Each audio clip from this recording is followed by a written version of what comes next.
एक सुंदर चरित्र उनका हम सुन लें सभी। ये जो भागवत ग्रंथ की चर्चा है ये तो युग आदि से पहले की है, लेकिन सत्य घटना सुनाते हैं आपको इस कलयुग की। बरसाने में एक सेठ जी हुए,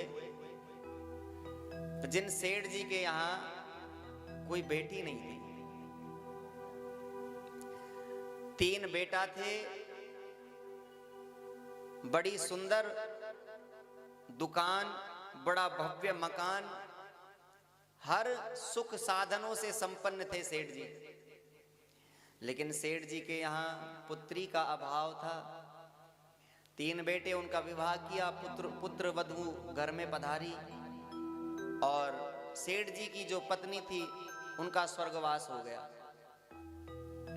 अब तो सेठ जी बड़े दुखी रहते हैं, तो किसी ने सेठ जी से पूछा कि तुम्हारे दुख का कारण क्या है भाई?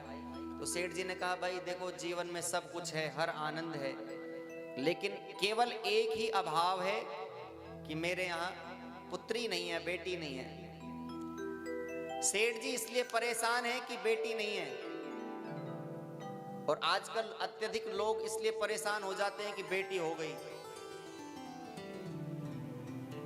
शास्त्र कहता है कि 10 बेटों के बराबर एक बेटी होती है। किसी के वंश में 10 पुत्रों का जन्म हो जाए, वह पुत्र जितना कार्य करेंगे जीवन में, जितना पिता माता के लिए जितना जीवन सार्थक होगा, वो केवल एक पुत्री कर देती है। इसलिए शास्त्र में बेटी को 10 बेटों के बराबर बताया है, एक पुत्री को। बोलो जय श्री कृष्ण। महाराज, बेटा तो केवल एक वंश को आगे बढ़ाता है, ध्यान दीजिएगा, लेकिन बेटी 2 वंशों को आगे बढ़ाती है। सेठ जी बड़े दुखी रहते हैं। एक दिन एक महात्मा सेठ जी को मिल गए। सेठ जी ने पूछा कि गुरुदेव कोई ऐसा उपाय बताओ, मैं बड़ा दुखी रहता हूँ। महात्मा ने पूछा, क्या है तुम्हारे दुख का कारण? सब कुछ है जीवन में पर बेटी नहीं है। तो महात्मा जी ने कहा, चिंता क्यों करते हो? जीवन में जिस वस्तु का अभाव आ जाए उस वस्तु को परमात्मा से जोड़ देना चाहिए। जीवन में जिस संबंध का अभाव आ जावे उस संबंध को परमात्मा से जोड़ देना चाहिए। भगवान कृपा करके ही किसी चीज का अभाव जीवन में देते हैं, क्योंकि भगवान कहते हैं कि मैं तुझे इस चीज का अभाव दूंगा, इस संबंध का अभाव दूंगा, मुझसे ही उस संबंध को स्थापित कर लेना, तुम्हारा कल्याण हो जाएगा। महात्मा जी ने कहा, सुनो सेठ तुमको मिलो बरसाने को बास, एही नाते राधा सुता, तुम काहे रहते उदास।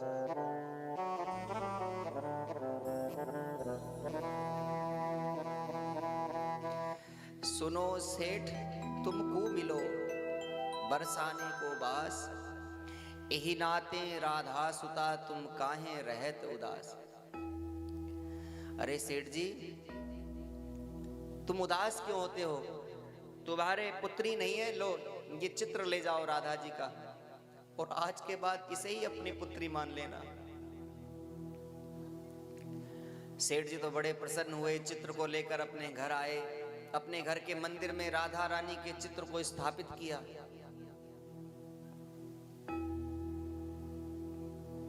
अब तो बड़ा आनंद हो गया जीवन में। अब सेठ जी से कोई व्यक्ति उनका परिचय पूछता है तो सेठ जी एक ही बात कहते हैं कि 3 बहू बेटे हैं घर में, सुख सुविधा है पूरी, संपत्ति भरी भवन में रहती नहीं कोई मजबूरी। कृष्ण कृपा से जीवन पथ में आती कोई न बाधा, मैं बड़भागी पिता हूँ, मेरी बेटी है श्री राधा। अब तो अपना परिचय ही बदल दिया, मैं बड़ा बड़भागी हूँ, मेरी बेटी राधा रानी है। और जीवन बड़ा आनंदमय हो गया सेठ जी का। दुकान जाते हैं तो पहले राधा जी को प्रणाम करते हैं, जो कोई कार्य करते हैं तो पहले राधा जी को प्रणाम करते हैं, भोजन का थाल सजाते हैं तो पहले राधा जी को भोग लगाते हैं।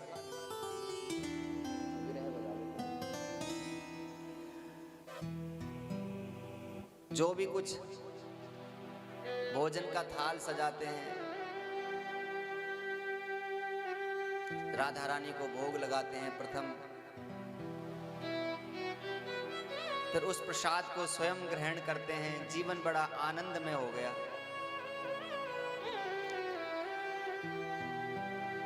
जीवन में जो कमियां थी सेठ जी के सब पूरी हो गई।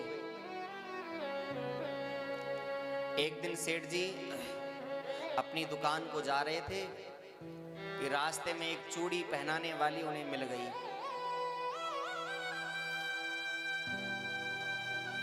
सेठ जी ने पूछा, बहन चूड़ियां हैं? बोले हाँ। बोले जाओ हमारे घर चले जाओ और हमारी 3 पुत्र वधू हैं, उन्हें चूड़ी पहना कर आना। सेठ जी के आदेश पर वह मनहारिन सेठ जी के घर पधारी, तीनों बहुओं को बुलाया। तीनों बहुओं ने अपने अपने हाथ आगे बढ़ा दिए और मनहारिन ने तीनों बहुओं को चूड़ियां पहना दी। आज राधा जी को ये भाव प्रकट हुआ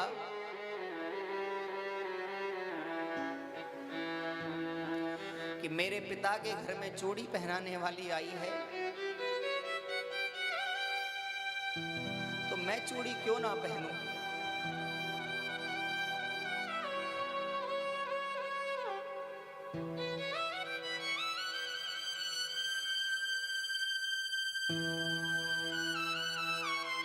हमारे संबंध बनाने में कोई कमी हो सकती है सज्जनों,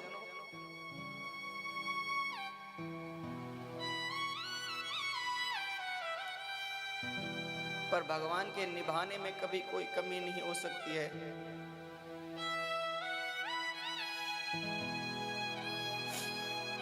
राधा जी ने विचार किया, आज तो हमारा बड़ा धन्य भाग है, आज हमारे पिता के घर चूड़ी पहनाने वाली आई है। माता राधा वहां तुरंत प्रकट हो गई, एक छोटी सुंदर कन्या के रूप में। अपने दोनों छोटे छोटे हाथ राधा जी ने मनहारिन के सामने बढ़ा दिए।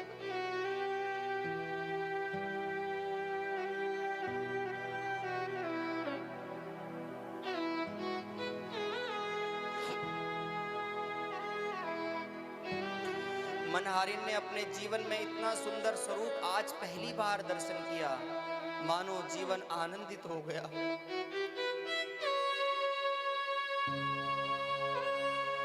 चूड़ियां पहनाकर मनहारिन,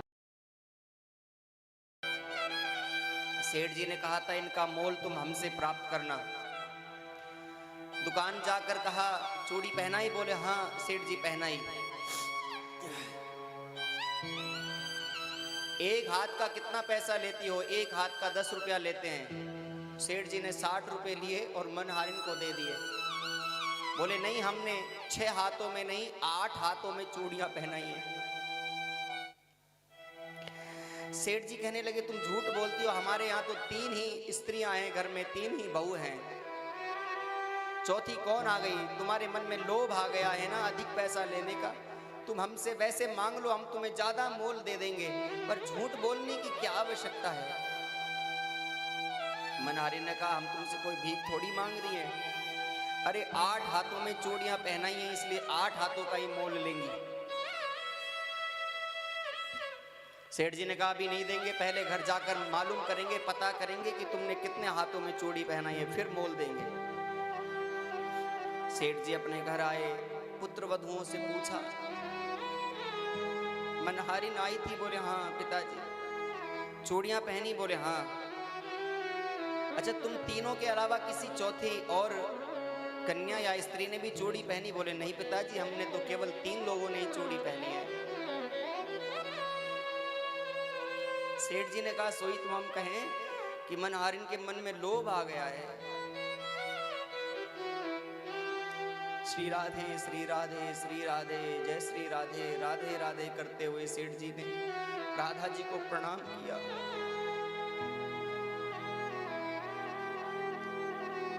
और अपने शयन कक्ष में शयन के लिए पधार गए।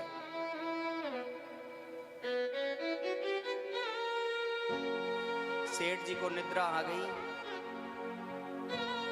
और जिस छवि का, जिस चित्र का वह पूजन करते हैं, जिसे अपनी पुत्री मानते हैं, आज स्वप्न में वही राधा रानी उसी स्वरूप में पधारी।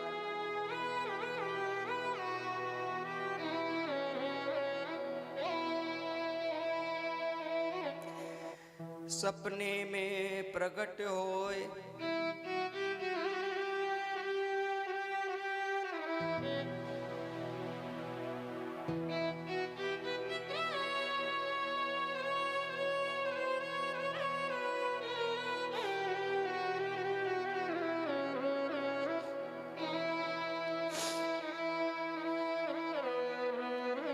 सपने में प्रकट होए वृषभानु की दुलारी बोली,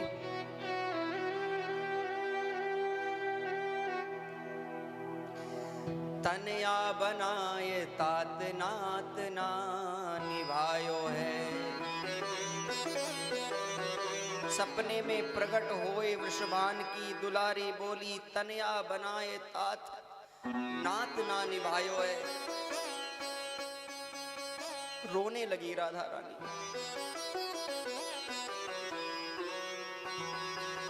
नेत्रों से टप टप आंसुओं की धार बहने लगी। सेठ जी भी रोने लगे, हाथ जोड़कर पूछा,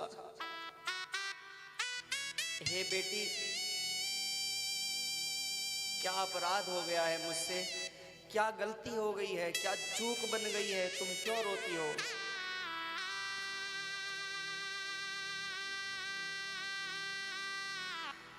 राधा जी कहने लगी कि चूड़ी पहन लीनी मैंने,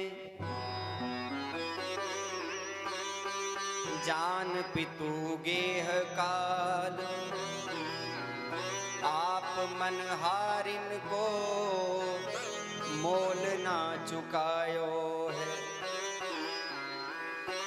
तीन बहु याद किंतु, तीन बहु याद किंतु बेटी नहीं याद रही।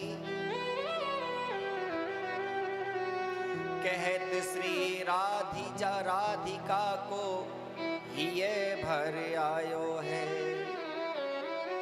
हे पिताजी, आज मेरे पिता के घर मनहारिन पधारी है, मैंने ऐसा सोच के चूड़ी क्या पहन ली। आपने तो मनहारिन का मोल भी नहीं दिया, मेरी चूड़ियों का मोल भी नहीं दिया। तीन बहू तो आपको हमेशा याद रहती हैं पिताजी, पर आप मुझ पुत्री को कैसे भूल गए? इतना कहते हुए बिलक बिलक कर राधा जी रोने लगे।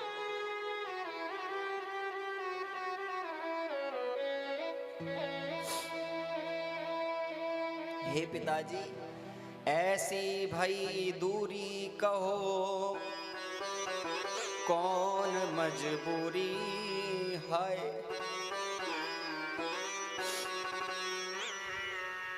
आज चार चूरिन काज मोही बिसरायो है।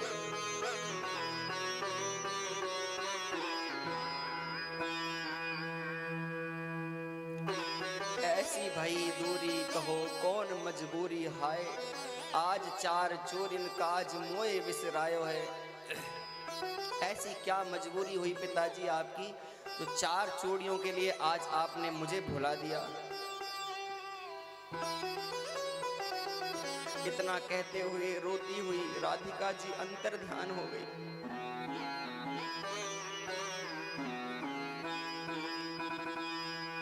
सेठ जी का स्वप्न तो टूट गया, पर नेत्रों से बहने वाली जल की धार नहीं टूटी। उसी समय सेठ जी खड़े हुए, कुर्ता पहना, उसमें कुछ पैसे रखे और अर्धरात्रि की वेला में मनहारिन के घर पहुंच गए।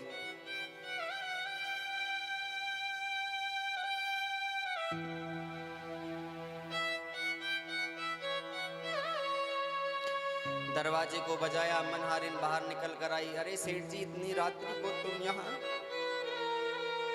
तुम्हारे आने का कारण क्या है, मुझे बताओ। हाथ जोड़कर सेठ जी अपने किए का पश्चाताप करने लगे। बड़ बड़ धन्य भाग तेरो मनहारिन, तेरे से बड़ भागी न कोई, संत महंत पुजारी। धन धन भाग्य तेरो मनहारी। मैंने मानी सुनता किंतु निन नैनन नहीं निहारी। हे मनहारिन, मैंने राधा को अपनी बेटी माना, अपनी सुता माना, पर आज तक अपने नेत्रों से नहीं देख पाया। लेकिन तेरे जैसा कोई तेरे समान और कोई बड़भागी नहीं है। तुमने तो अपने हाथों से ही मेरी उस राधा बेटी को चूड़ियां पहना।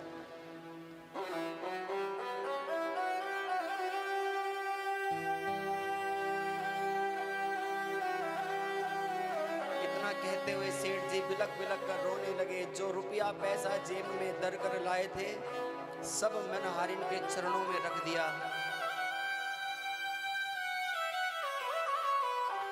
बेटी की चूड़ी पहनाई, लेऊं जाऊं बलहारी। जन राजेश जोर कर बिनवत, क्षमहूं चूक हमारी। हे मनहारिन, जो हमारी चूक है, हमारी गलती है, उसे क्षमा कर दो। और जो मैंने अपनी पुत्री की चूड़ियों का मोल रख लिया था, उसे लेकर तुम मुझे ऋण करो।